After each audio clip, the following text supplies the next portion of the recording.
Yeah, it's great to be here again. I love PHP Southwest. It was the place where I gave my very first tech talk on PWAs, and that welcome has been, encouraging and nurturing. So it's nice to be back. It feels, although it's not my local, it feels like my local, and I think it will remain so for a good long time.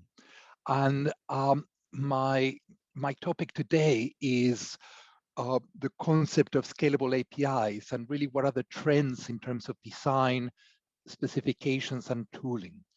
And to introduce myself, I'm Ismael Velasco. I am a Mexican cosmopolite living currently in Wales, in Newport. I am a PHP developer and a NASA space program engineer. Only one of those is true, and it's not NASA space program engineer. You can find me on Twitter at Dev on a Journey, and I have found Twitter actually quite a really cool community when it comes to PHP and to software. So please do reach out and join me in the conversation, because it's a good place to hang out with good people. So I hope to cover the API economy, the concept of scalability for APIs, the kind of landscape of API specifications, the concept of API first, in fact, probably in reverse order. I'm going to devote a bit of attention to Postman as an integrated development environment for APIs and API ID, so to speak, and some potentially useful tooling to explore. So what is this sort of, I'm referring to the API economy. If you look at the sort of growth of APIs, the programmable web is just a directory of loads of APIs. And obviously, it's the very, very tiniest tip of the iceberg. There's a lot more than 22,000 APIs. But you can see the trend, the rate of growth. And this kind of tells you roughly what the API world has felt like. And it's around kind of 2013 that API specs begin to kick in, and there's a kind of battle of API specifications. Around 2015 they begin to kind of land, and here we are. So you see this explosion really of APIs that has, it's a bit like the explosion of the web in the first kind of generation, where you had a whole bunch of websites multiplying exponentially. We are now in a wave of exponential growth of APIs. As kind of indicators, Rapid API is a marketplace of APIs. It has 35,000 APIs, 3 million developers, and 1 trillion API calls per year. That's massive if you think about it. And Postman had 500,000 developers in 2014 and 15 million developers in 2021, with 50 million active Postman collections. So we really are talking about an API economy, which is to say that it's not just that we have lots of APIs, but that actually really the development environment, the product environment, the business environment has become an interdependence, an interleaving of APIs that are built upon one another, that communicate with one another, that have created, their own emergent properties. There are the individual APIs, and there is this API economy that is, I think, still in, we haven't remotely reached peak. I think we are probably actually at the beginning of a massive expansion. I think the numbers that we're seeing here are sort of dev-focused numbers, so to speak. But really, I think we are probably about to move into a stage, is my intuition, where the kind of business use of APIs, the kind of non-developer drive toward API is likely to grow. And I might comment on that a bit more later. So it's not just these APIs that talk to one another. So these are, 35,000 APIs that are public, that you can reach and consume publicly and interact and create mashups and create your apps that use the APIs to do various things. But of course, APIs have not just expanded externally, but also internally as sort of more and more large organizations have moved toward microservices architecture. This is sort of the API Death Star of Amazon and Netflix, and there is, the equivalent exists over and over and over and over. So this means there are literally tens of thousands, hundreds of thousands of applications talking to one another internally to amount to one mega application in its various shapes and forms. So the API economy is not only something that is happening in between businesses and projects, but within businesses, within applications. And sort of, I think you go through fads, and there was a point at which everyone was saying, go to microservices, and then people went, whoa, maybe you want to go back to monoliths unless you really need a microservice. But the point is that our approach, our conception of development of software, of applications has taken sort of quite an old concept of APIs and exploded it. So this kind of brings us to the question of scalability. And I think there are two elements to scalability. Some are API specific, and others one might call API adjacent. And normally when people talk about scalability, they focus on the second side, on API adjacent. So having enough infrastructure to handle massive traffic, code quality and code optimization, so that it can be fast, it can be robust, it can be secure. But all of those things are not really API specific. Any app, whether if you didn't use an API, but still had 7 million people consume it in 5 minutes, you would really need to think about all the infrastructure, code quality, code optimization. So I'm not going to touch on any of that side of scalability, which is not specific to APIs. Rather, what I'm concerned with is the elements of scalability that are specific to your API, to your API layer. And I think there are three main areas of scalability. One is your design of your API. If you design your API in a way that is either very platform specific, or that it is not very interoperable, or that it's not very mutable, or not very composable, or not very consumable, and not very evolvable, then you're going to hit, it might be okay to start with, but you're going to hit barriers that are going to lead you probably to a rebuild at some point. So having a design approach that allows your API to begin from a relative simplicity of scale. So scale, in a sense, is both about how much is being consumed, but also perhaps about how complex your API grows. So a good API design will allow you to scale both in complexity and in consumption.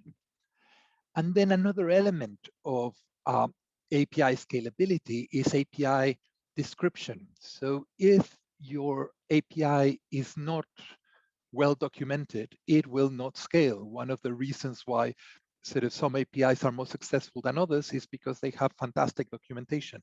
And we all, probably one of the most sort of, if you want to talk about the weather amongst developers and say it's been raining today, you just have to mention a really bad API that's poorly documented, and everyone will go, oh yeah, that's a pain, and you'll, have a nice bit of nerdy chit chat.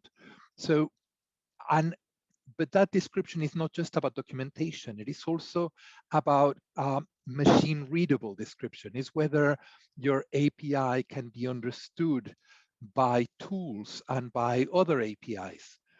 And that leads us to API tooling. This is something that is I think we are at the beginning of that next wave. I think the next wave will be one where the tooling ecosystem will likely, I suspect, expand dramatically as the API, the raw API economy has reached scale. So I think part of planning for scalability is planning for tooling, planning for being able to harness not just the current, but the future tooling that emerges that allows your API to go further. So thinking about the design considerations of scalability, what does it mean to have a scalable design? So one core principle of APIs is platform independence. It doesn't matter what's going on under the hood, the API should still be understandable and consistent. And of course, that's part of scalability precisely because, you know, as you grow, you might have to completely revamp your infrastructure. You might have to change your code. You might have to optimize it in lots of ways. You might change the language. You might add other things. So having an API that is able to sustain any changes in code whilst maintaining functionality is part of that. Conversely, if your API is very platform dependent, then that's great as long as your platform does not change dramatically or you do not expose your API outside of your original platform. So the design principle of platform independence is an important element of that scalability. Interoperability is another element. It's the idea that if you are just writing your API to be consumed by a single client application like an SPA, then you might not really worry too much about interoperability.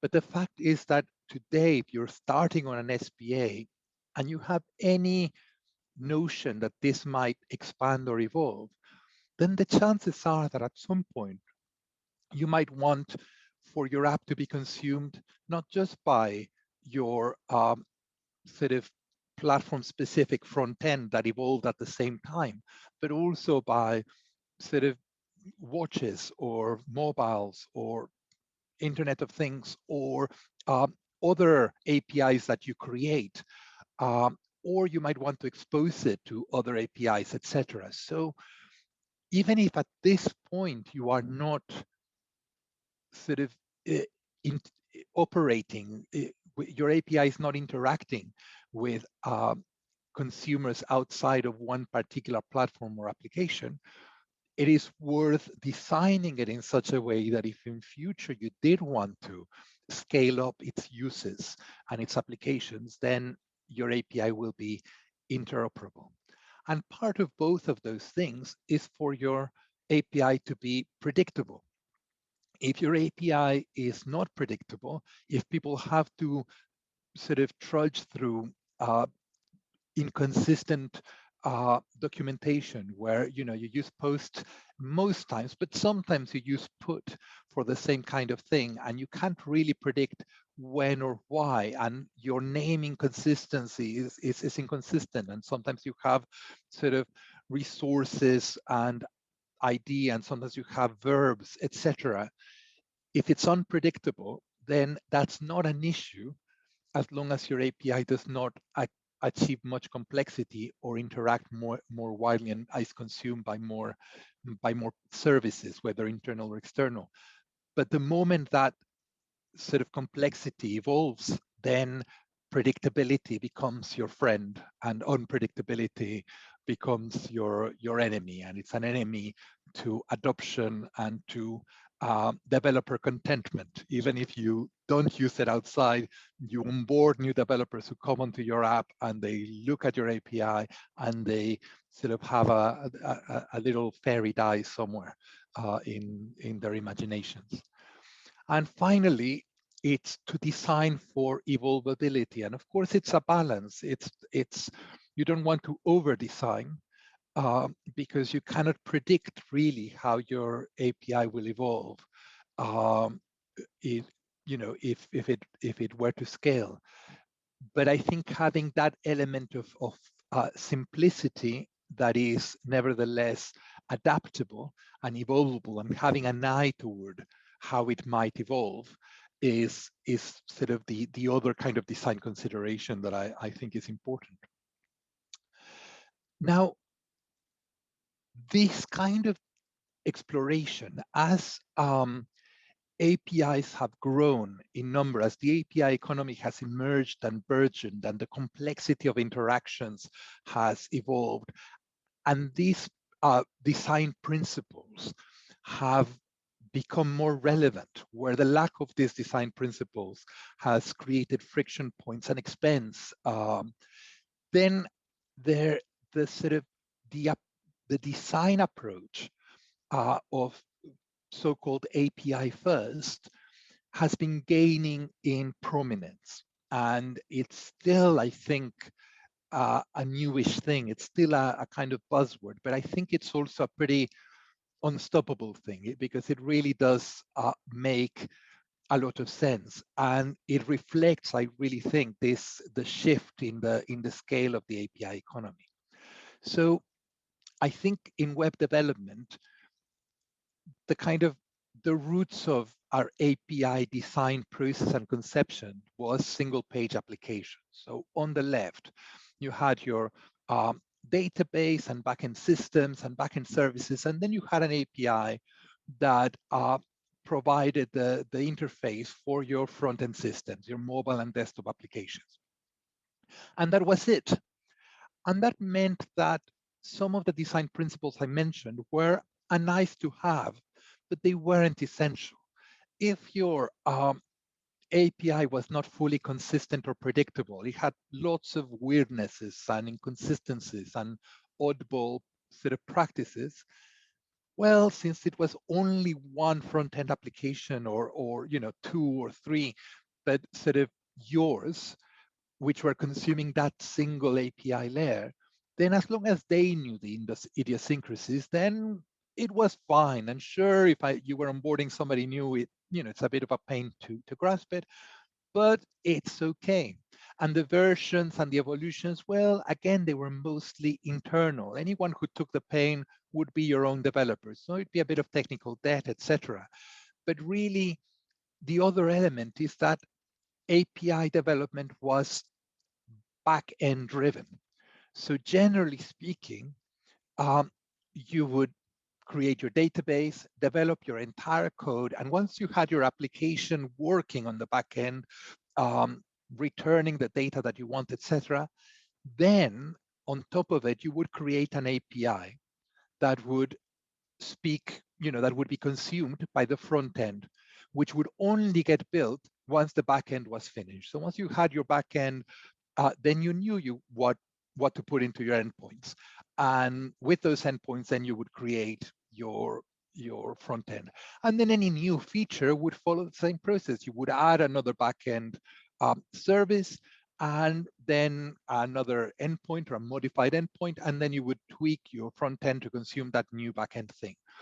And so the primary audience of your API layer was your backend developers. We created our API endpoints in a way that made sense to our understanding of the backend code.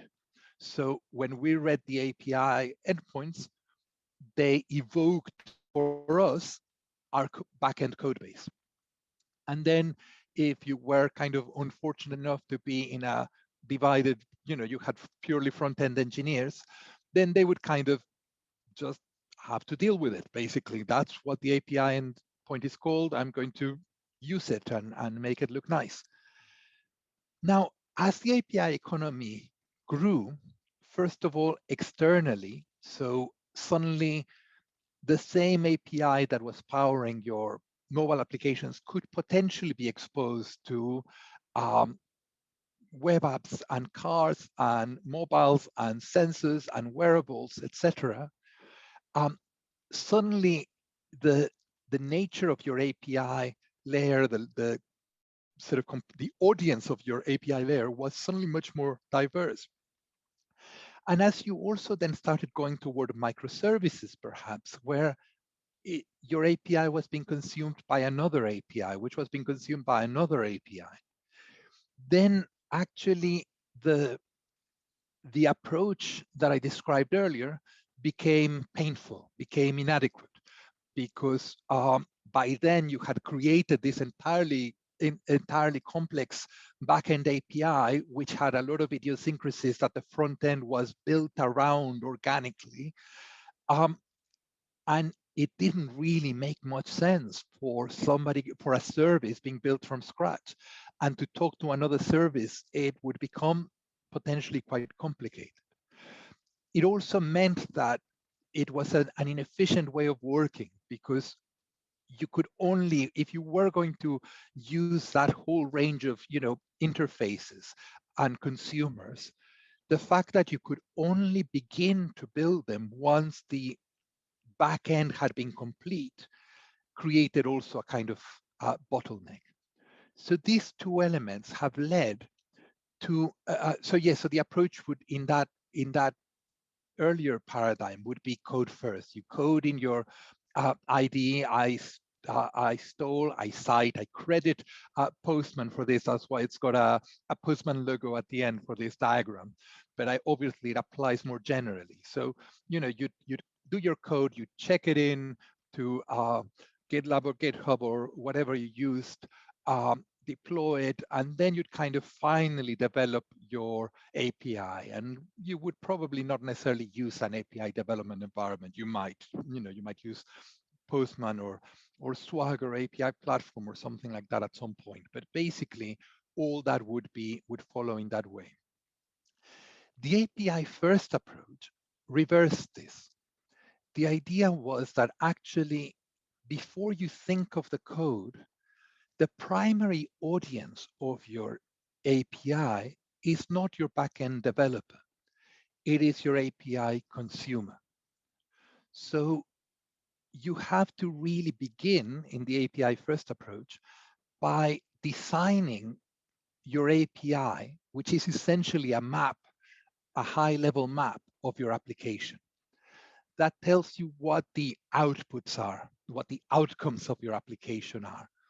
And you do it in a way that is absolutely consistent and clear and makes sense. That prioritizing the API layer over the code in that sense, making the repository of truth not the code, but the API, allowed for a great deal of consistency, because then you're able to, if you specify what each endpoint, all the endpoints that you will have, what those endpoints will return, what data types they will create, what parameters they will pass, etc., then your code has to meet that specification. And that means that the design process that I began with, that element of predictability, of platform independence, of evolvability, of interoperability, all that can be thought of first. And then the developers go back and create the code that speaks to that, or that uses that data. So you begin from that, which is your single source of truth, and then you go back to code and your version, and you deploy it. And but it's in a sense a test-driven approach. But your initial tests, your very first tests, come from your API layer. And this, in addition to the design advantages that I mentioned, that allow you to scale at the level of design, allow you to think of your design in that way, rather than make your design an artifact and an afterthought of your platform. It also meant that you were able to work simultaneously on the front and the back end. So the idea would be that you create your API contract and specification that says this is what the API does, is, etc. And if you use the right specification that is machine readable, you are able to create mock data, mock returns from those endpoints, which means that before you've created a single line of code, you already have the data that your front end can consume, because you have this mock front end. So, users already, you haven't built any backend logic, but you already have a user's endpoint that returns a piece of JSON with all the data that's required as a mock example. And so your client, your front-end workers, your mobile developers, whoever it is, the other APIs, your microservice, can start building simultaneously on the conviction that at some point the backend will replace the mock data with real data, but they know that the real data that comes will have the exact same properties as the mock data. So suddenly you can work in tandem, and the process is much faster and much more robust because it is test driven. And on the other hand, the backend teams are able to test the output of their application against the mock API. If you are able to create a whole bunch of tests on both ends, which means that when you finish on the backend the logic for a particular endpoint, if the data that you are returning is not identical to that which is specified in the contract and exemplified in the mock, your test will fail. So you'll tweak it until they are aligned and fully replaceable. So the API first approach is growing both because it provides design scalability, but also because it allows for a more agile, test-driven, and faster, more rapid approach to API and application development. So this kind of leads us to, in order to make, whether you use an API first approach or not. And in a sense, one of the last things to say, I think, before I move on in terms of this API first design concept, is that obviously it is, I said it refers to temporality, to successiveness, the idea that you first write your API and then do everything else. But of course, many of us already have APIs. And I think really the core point of API first is not really the sequence, although the sequence is what makes it smoothest, but it's the priority. Is the idea API comes first, not just sequentially, but above all, it comes first contractually. Your API contract is your single source of truth. That means that even if you have an existing API that has evolved in the old SPA fashion, in a code first as opposed to an API first way, but you are now wanting to address some of the scalability challenges that you're hitting in your design, in your endpoints, etc., and you're ready to version the next version, perhaps, or refine it, or simply expose it now to be consumed by others, etc., then I think the idea of API first means that you now prioritize the contract. You now prioritize your API specification. If before the API specification and definition came last, now you commit through going forward that your API description is your truth, and your code is what has to approximate that truth going forward. And that adaptation is not smooth, it's not clean, it's not easy necessarily if you've got an existing API, but it is worthwhile. There was a really interesting talk by GitHub, for example, who moved to this approach with an already existing massive API and moved to an open API approach, and they had an API first approach. So it's not necessarily easy to migrate from an existing API to an API first philosophy, but I think it is probably worth doing in order to address the API specific sciences, API specific aspects of scalability. So this takes us to specifications. If your API description is the source of truth, if your API description is what allows you to achieve this platform independence and this interoperability and this predictability, then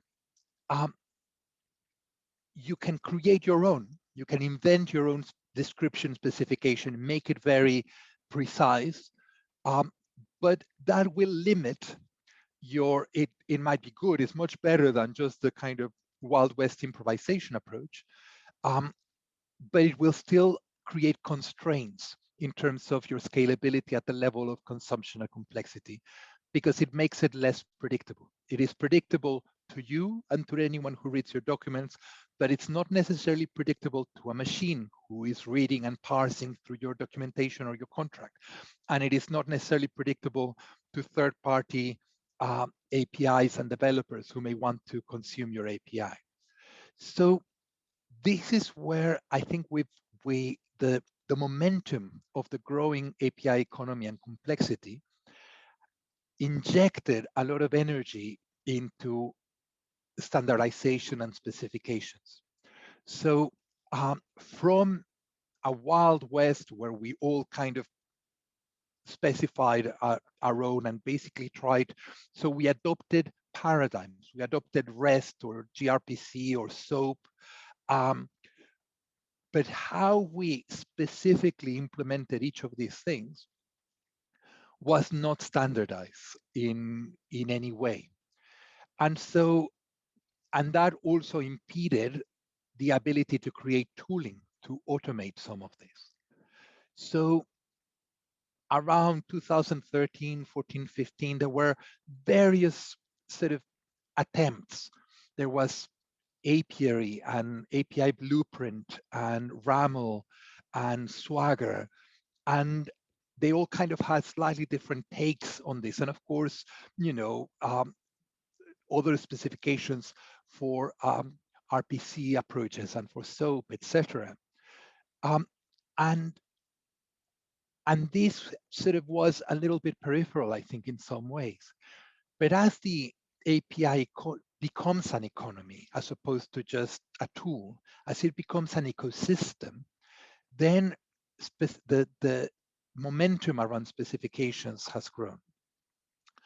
And there are others, but I think these are the main ones. I have, with permission, taken these slides from Fran Mendes, the creator of Async API, who had a very useful, interesting presentation on the future of APIs at Postman Galaxy last year. It's well worth watching. And with his permission, sort of this is a very useful overview. So at the top, you have the dominant paradigms of APIs. So you've got REST, you've got GraphQL, you've got gRPC, you've got messaging event-driven APIs, and you've got SOAP. And then under it, you have the specifications that have been created for each of these. So the core specification today for REST is OpenAPI. And this is important. OpenAPI is used to be Swagger. And I mentioned the sort of the various competing approaches. Swagger then, a couple of years ago, 3 years ago, I can't remember exactly the date, donated not the Swagger tool, which still exists. You can use Swagger to build your API, but the Swagger specification. They donated it to the Linux Foundation, and they created the OpenAPI initiative. And this act of kind of generosity that meant that suddenly the competition element was reduced and diminished, and the collaboration element was kind of unlocked. And more and more people jumped onto the OpenAPI. MuleSoft, who'd been behind RAML and also before Apiary and Blueprint API, they all kind of joined the OpenAPI initiative. And so OpenAPI is today, I think, the specification for REST. It doesn't mean there aren't others in the wild. It doesn't mean that others are not being used, including RAML, etc. But the momentum, if you are now thinking about what I have a REST API and I want to move to an API first approach, I want to really invest in the specifications, then OpenAPI is your friend, really. That's where the momentum is going. Everyone is converging around it. And if you've used Swagger, it's very similar to what the Swagger API got, but it's now in version 3. And one of the nice things about version 3 is that there were a few discrepancies with JSON schema, but they've now become incorporated into OpenAPI. So it's now fully compatible with JSON schema. The tooling, because API 3.0 only came out a few months ago, is still catching up, but we are on the way. And this is the other element that I mentioned around sort of scalability, in addition to design and description, is tooling. And tooling is essentially built around specifications. Tools need to be able to predict what an API will look like. If every REST API is implemented differently and described and documented differently, it's quite hard to create tools that work in general. So the convergence around OpenAPI is also sort of opening the gates to innovation around API tooling of all kinds. And I'll come back later. So then you have GraphQL, and you've got RAML there as well. OpenAPI also is compatible with RAML and with JSON schema. So by embracing OpenAPI, you are also incorporating JSON and RAML specs into REST. GraphQL is quite simple because it's proprietary, so it's by definition a specification, really. So you've got the GraphQL paradigm and you've got the GraphQL spec that allows you.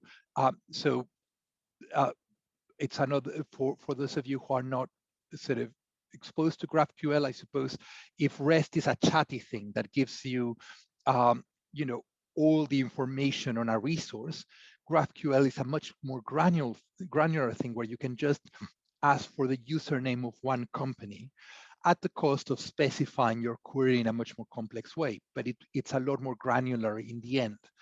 So it's an alternative paradigm for request and response API. And then you have gRPC, which was the kind of Google layer upon sort of the RPC, which has been around, I think, since the 80s or so, and which is used. It is for it's much more, whereas REST is more resource-based. gRPC is more action-based, much more granular in that sense, and it's more lightweight. So it's often used for very high traffic, action-focused applications, and it interacts with protocol buffers, with protobuf, and with gRPC specs. And then this is something that is really growing at the moment, is event-driven architectures. Event-driven, whether it's IoT or microservices or webhooks, all of the others are request and response. So they're synchronous. You send the request, you wait for the response, and only then you kind of proceed onwards. Whereas event-driven communications and applications are asynchronous. And this led to the evolution by Fran Mendes of async API. And because events are just exploding, then he just created it on his own, but it really took off. People really wanted some kind of predictable way of handling event-driven behavior and building predictable, toolable messaging APIs. And so async API was built inspired by OpenAPI, but it's not identical or completely overlapping with OpenAPI. It does, however, have in common JSON schema and RAML compatibility plus Abra. And although there's been quite a lot of people kind of asking for ASIC API and OpenAPI to merge, and a kind of hunger for one to rule them all, this is from my understanding, this is quite unlikely to happen because the uses are not necessarily always compatible. So async API and OpenAPI are very close, they're very familiar, but they are independent. And async API very recently has been adopted also by the Linux Foundation. And the creator of async API is also an engineer in Postman, which again shows you this integration between spec and tooling. And then you have, good old SOAP and all your finance institutions, etc., and specifications around XML like WSDL and XSD.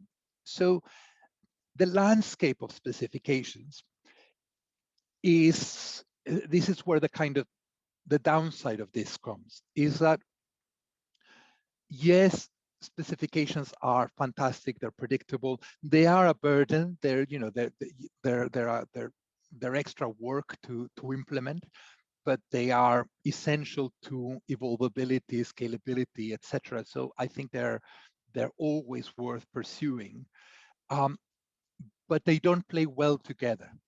They have evolved separately. The tooling is not being developed in harmony. So at the moment, the composability of all these specifications is not very good. And the composability of tooling is one of the friction points that you have. So if you have a really big set of applications or product that uses several of these, because they're not either or, sometimes you might have all of them for different uses, bringing them together is not yet smooth. And the relationship between all of these things, they are converging more, they are discussing more, they are strategizing more together, but we haven't yet arrived at a common paradigm. Sort of, this only works on Netscape, from back in the day. That's a bit how we are with API paradigms and specs. So I think this is an area that is likely to evolve. And I think this is where we are at this point. I think we're at the point at which specs are now becoming central, but where they are still very green, and where the tooling is we're still in beta, really, globally speaking. And but I suspect that this is likely to become increasingly important, increasingly powerful as time goes by. And this leads us to tooling. And before kind of looking at more general tooling, I think it is worth really dwelling on Postman in terms of scalability. Postman, I think a lot of us only know it really as a very quick HTTP client, really, where you just quickly check your requests and your responses. And that's how it began. It was very convenient and very helpful. And you had, on the one hand, you had sort of Rapid API, which was a kind of marketplace for discovery. And then you had Postman, which was a place to kind of test and develop your APIs. But as time has gone by, Postman has been gaining momentum significantly. I think I can't remember the figure I gave at the beginning. Was it, well, millions upon millions? Was it 21 million developers? 30 million? I can't remember. It's millions and millions of developers. And it's growing very, very fast. And one of the reasons it is growing is that I think it quite cleverly has targeted not just the developer audience, but also the business audience. And businesses are investing in Postman as not just as a tool, but as an ecosystem. And there's a bit of competition. Sort of Rapid API has started bringing in API development tools, and Postman has developed Postman Workspaces and Postman Explore, a place to kind of essentially an API discovery marketplace, and sort of one I think they're calling it the massive online multiplayer API development environment. But I think the momentum is with Postman. They are very intertwined with the Open API initiative, with Async API, with Linux Foundation, and they are co-evolving with the specs. They are co-evolving with the businesses, and they are growing in complexity, and they are putting forward a vision of API first as a philosophy, and creating these tools where not just developers, but marketeers and designers and business people can somehow interact in this environment. And it's a very rapidly moving scene. I think their vision's still ahead of their implementation. They're still there. It's as if they suddenly discovered how big the thing became, and they're kind of catching up very quickly with a leap in the ecosystem, and they want to position themselves toward the center, and it looks like they're succeeding. So how am I doing for time? Let me just, I'll very quickly sort of try and illustrate what that environment looks like and how it works to take an API first approach.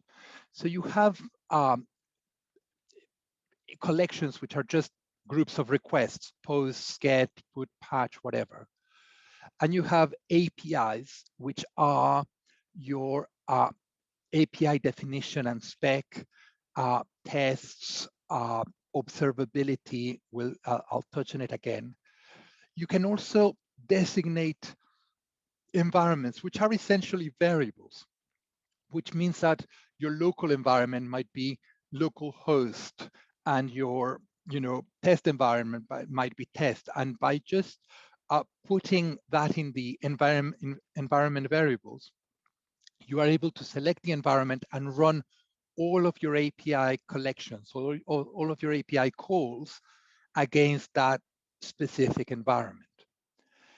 And on the back of this, you then can create, before the logic exists, just on the back of your documentation, you can create mock servers that essentially take the example, all the mock information in your documentation, and create servers that can respond to collections. Somebody hits those servers, your API endpoints as per your contract, they will get a canonical response as per your documentation. And this is how, say, your front end can start building the front end before the back end has been built at all, because the mock servers, they'll be able to hit those mock servers and know that eventually they will be replaced by real servers and real applications.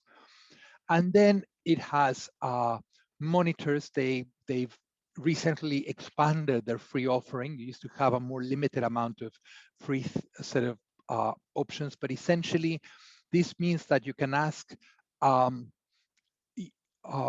Postman to run all your requests and apply all your tests and give you a report daily, hourly, weekly, and say, all these tests pass, or this one didn't pass, etc.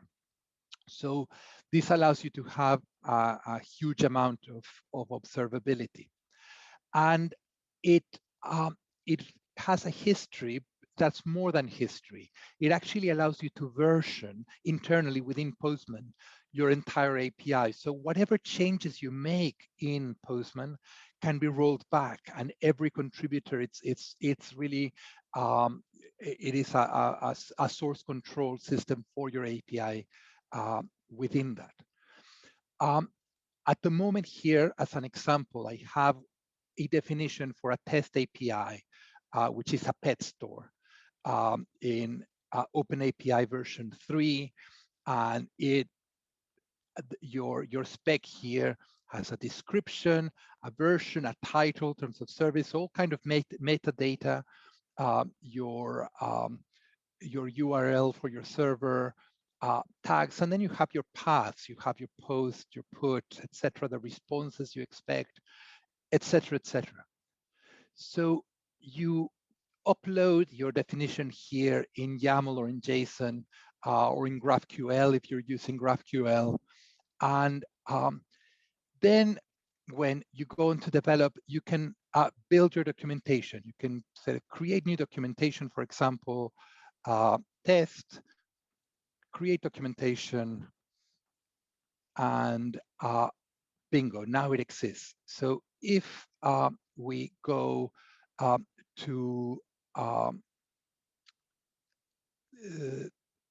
where was documentation? Oh, here it is. Here, now I have a very nice documentation of my full API. And here you have your description, your key value,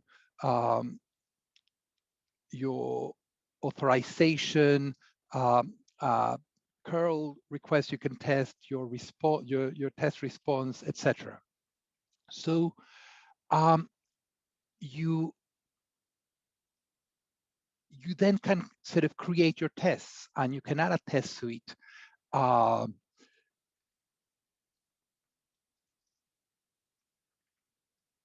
what that will do is create a collection. So here's our collection of test suite. This means that now we have all of the calls in our request. So this would be, whichever URL it was. And in your you can also add scripts that give you enormous power. This is just pure JavaScript. And add tests that test for, I think it's, I forget the test suite off the top of my head. It's a BDD test suite that you can use. You can also use your own, but there's one that's kind of in there. And finally, I should say they have a very powerful CLI that allows you to harness all of this into your CI/CD pipelines. And here you can interact, contribute, comment, etc. So this kind of gives you a sense of the power of Postman.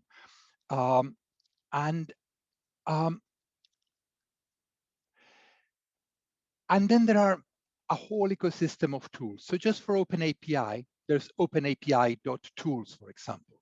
And here you can see the state of tooling for OpenAPI, parsers, GUI editors, documentation, etc.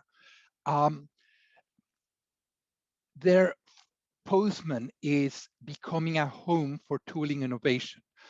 There are some really interesting experiments, for example, for automated pen testing of your API. IDD, it's called, I think it's in beta with White Hat Sec or something like that. I need to find it, but it's just one approach that is using the combo of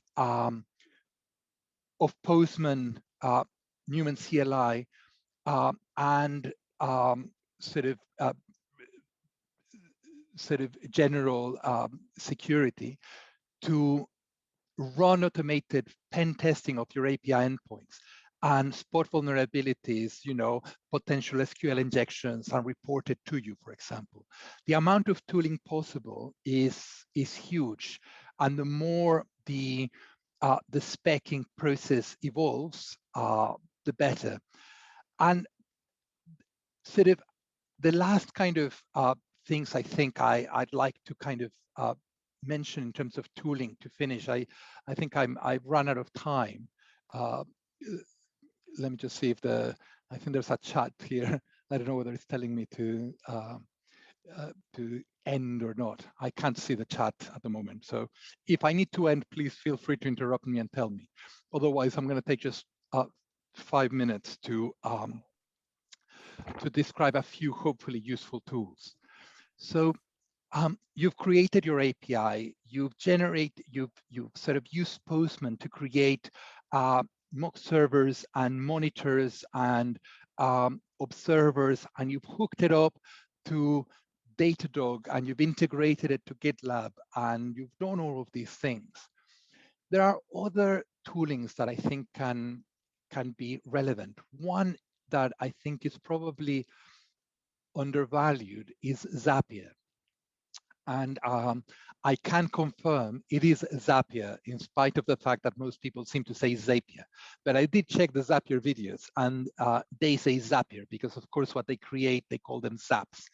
And Zapier is essentially an API layer to connect APIs to each other. And it offers two primary advantages, I think, for serious APIs and for the sort of the concept of scalability. One is that it has created a marketplace of, I think, 10,000 applications. And they are of different amounts of complexity. So what you can integrate with and do, the actions you can trigger will vary from application to application. But it is a lot of applications. And it is often much more efficient than building your own. In a previous company we worked, we created an integration between our app and Google Calendar. And that took, a few weeks to kind of get right at a basic level and for it to be robust. And in really a couple of days, we could have exceeded the functionality we achieved via Zapier. It was, and once we had created our Zapier application, actually, we're talking more like a few hours rather than a few days to add, Zoom and GoToMeeting and, anything you want in that respect. So your ability to integrate with, to make your app more powerful by making it accessible to tools that are already being used widely can be potentially highly accelerated. The business case for Zapier is even more stronger, I think. I know that our marketing team was very excited about the idea of being able to say, you can now use and you could name anything you wanted. But also, and this is something that not many people know, Zapier has one of the top SEOs in the planet, which means that if you invest in Zapier and becoming part of that marketplace, and Zapier and Zapier knows you're investing in Zapier, they will promote you, and their promotion will be seen when people Google, accounting apps or booking apps, etc. That's likely, if you have an article with Zapier in it, it's likely to come near the top. So it's very good for discoverability as well as integration with APIs. There are, of course, a plethora of other tools out there. Sort of in Symfony, there's the API platform, which will, I believe, this year in the roadmap, it is to integrate with Laravel as well, which I think will be a really wonderful, powerful thing. And I recently came across a tool called Vemto. And Vemto is, it's still very new, it might even be in beta, and it is a code generator for Laravel to design APIs. You use a graphic interface to define your models, to define your controllers, to define your sort of routes, and then you hit a button and it generates all your endpoints, it generates the code, it's really powerful. But actually, even if you're not using Laravel, I think it is just a really pretty tool. So I defined here, you can basically create, when you're designing your API from scratch, it has a really beautiful graphic interface where you're able to map your data structure and your models and your controllers, etc. And then if you want to use Laravel, that's great because it will translate this beautiful map into it. But just as a design tool, I found it extremely powerful.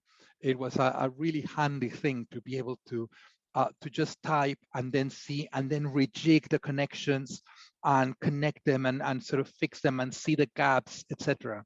So I think that's another good, I was using this in order to arrive at my open API spec for a brand new API. So being able to map it all and see it all before kind of turning it into an API spec was really beautiful.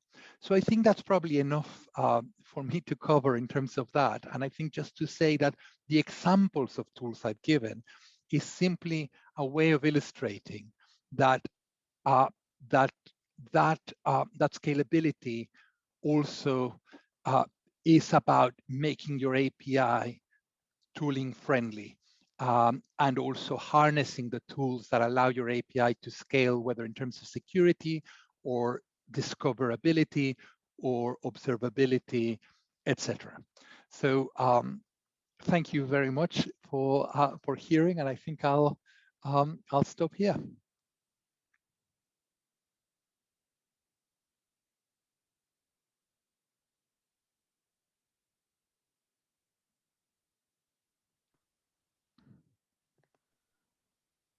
Well, thank you very much for that excellent talk on APIs. Can I just get the name of that last tool that you were showing the screen? Yes, I'm going to type it here. It's Vemto.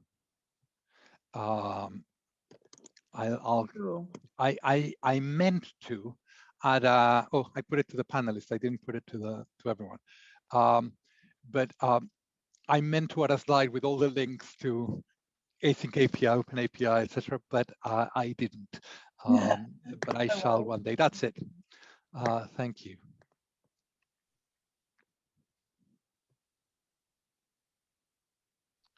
Does anyone have any questions? There's none in the Q&A. I think there's been a bit of discussion and references to various diagrams and stuff like that.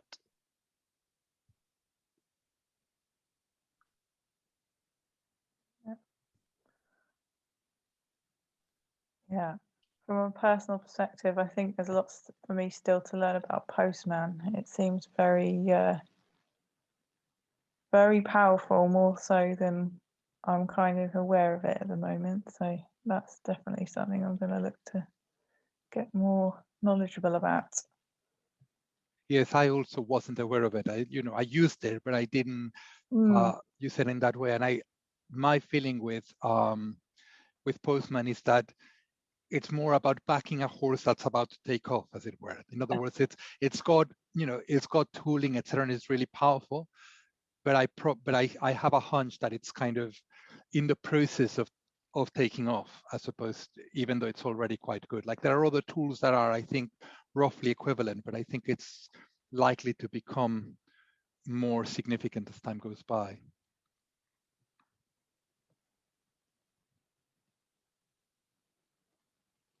I should have mentioned in terms of discoverability, Postman Workspaces is you can make them open and you can expose your APIs. There's also in GitHub an awesome API list, which is worth putting your API in if you want the world to find it. And there is, of course, the programmable web and Rapid API would be the other places to put in your API for it to be widely discovered. Cool. We've got a question from Davin. Does GraphQL work well with PHP, or is it just better or more established with Node? To be honest, I'm not certain. I haven't actually used GraphQL particularly. I've sort of dabbled, but not really used it. But my impression is that it is language agnostic, that it's sort of, I certainly know PHP applications that use GraphQL at enterprise level. So perhaps someone who's actually done it can answer. But my impression is that, it works the same. Has anyone used it with PHP in a serious way? Okay. Yes, my impression is that it is. Yeah, I can't swear to it personally, but my impression is that it's yeah, it is pretty much agnostic in that respect. Thank you very much for the talk. Much appreciated. And thank you everyone for attending this evening.